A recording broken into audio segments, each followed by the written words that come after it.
पाऊस आपल्या सर्वांना तो आवडतो, पण तुम्ही कधी एका साध्या पावसाच्या थेंबामागे लपलेल्या अविश्वसनीय विज्ञानाचा विचार केला आहे का? हा 2 मिनिटांचा व्हिडिओ तुम्हाला त्या गुंतागुंतीच्या प्रवासात घेऊन जाईल, जिथे भौतिकशास्त्राचे नियम एका थेंबाचा आकार आणि वेग ठरवतात. एक साधा प्रश्न: पावसाच्या थेंबाचा आकार नेमका काय असतो? बहुतेक लोक अश्रूच्या आकाराचा टिअरड्रॉप म्हणतील, पण सत्य खूप वेगळे आहे. हा प्रवास सुरू होतो आकाशात, जिथे थेंब प्रथम तयार होतो.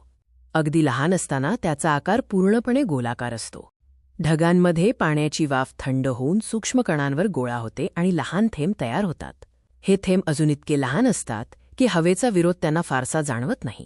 त्यांचा आकार गोलाकार असतो, कारण पृष्ठभाग ताण, सरफेस टेन्शन नावाचा एक भौतिकशास्त्रीय बल त्यांना शक्य तितका कमी पृष्ठभाग ठेवण्यास मदत करतो, आणि गोलाकार हा सर्वात कार्यक्षम आकार आहे.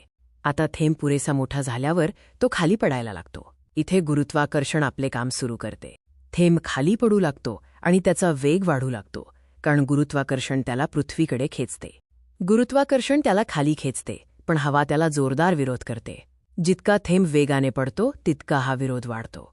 हा हवेचा विरोध, एअर रेझिस्टन्स, थेंबाच्या मूळ गोलाकार आकाराला विकृत करण्यास सुरुवात करतो.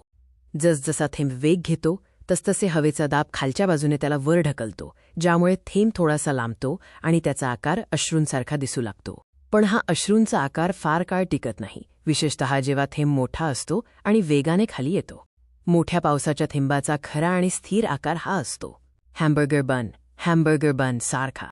हवेचा दाब थेंबाच्या खालच्या बाजूला जोरदारपणे धक्का देतो, ज्यामुळे तो वरून सपाट आणि खालून अर्धगोलाकार दिसतो. पृष्ठभाग ताण अजूनही त्याला एकत्र ठेवण्याचा प्रयत्न करत असतो.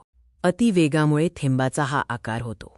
पृष्ठभाग ताण त्याला विखुरण्यापासून वाचवतो, तर हवेचा दाब त्याला चिरडण्याचा प्रयत्न करतो. प्रत्येक पडणाऱ्या वस्तूचा एक अंतिम वेग, टर्मिनल वेलॉसिटी असतो, जिथे गुरुत्वाकर्षण आणि हवेचा विरोध संतुलित होतो. पावसाचे थेंब त्यांच्या अंतिम वेगाने पडतात, परंतु जर थेंब खूप मोठा असेल तर हवेचा विरोध इतका जास्त होतो की तो अस्थिर बनतो. अंतिम टप्प्यात हा चपटा थेंब मध्यभागी फुगतो आणि अखेरीस फुटून अनेक लहान थेंबांमध्ये विभागला जातो. म्हणूनच पडणाऱ्या थेंबाचा आकार सतत बदलत असतो. एक साधा पावसाचा थेंब, पण त्याचे भौतिकशास्त्र किती गुंतागुंतीचे आहे.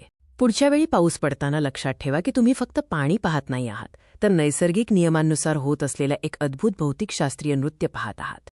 एका लहान थेंबाचा हा प्रवास खरोखरच भौतिकशास्त्राचा एक अद्भुत आविष्कार आहे. पाहिल्याबद्दल धन्यवाद.